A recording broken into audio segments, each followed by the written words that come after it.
নমস্কার বন্ধুরা, আমি মিষ্টি। আমি নিয়ে চলে এসেছি তোমাদের সঙ্গে আরও একটি রান্নার ভিডিও নিয়ে।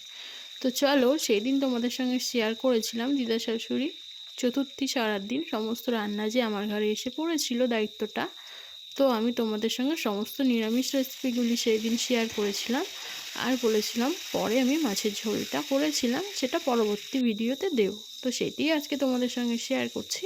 তো এখানে দেখো, আমি যতটা আমার সাধ্য মতো সুন্দর করে রান্না করার চেষ্টা করেছি।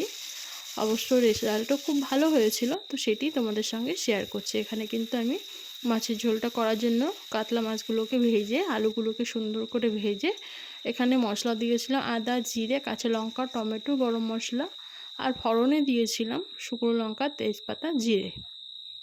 তো আমার মশলাটাকে সুন্দর করে কষিয়ে জল দেওয়া হয়ে গেছে, ঝোলটা কিন্তু আমার ফুটেও গেছে। এখানে এবার আমি একে একে মাছগুলোকে সব দিয়ে দেবো। আর সাথে কিন্তু বন্ধুরা কাতলা মাছের মাথাও ছিল। মাথাটা দিদাও খুব ভালোবাসতো খেতে, আর আমাদের বাড়িতেও সবাই, আমার ছেলেটাও ভালোবাসে, তো ওর বাবা ওই জন্য অনেকগুলো মাথা এনেছিল। তো সেইটি দিয়ে আজকে মাছের ঝোলটা করেছিলাম। রান্নাবান্না কিন্তু খুব সুন্দর হয়েছিল। আর এরকম করে মাছের ঝোল তোমরা কে কে বানাও বাড়িতে, অবশ্যই কমেন্ট করে জানিও। তো আমার কিন্তু মাছের ঝোল রেডি, আর দেখতে কিন্তু এরকম এসেছে।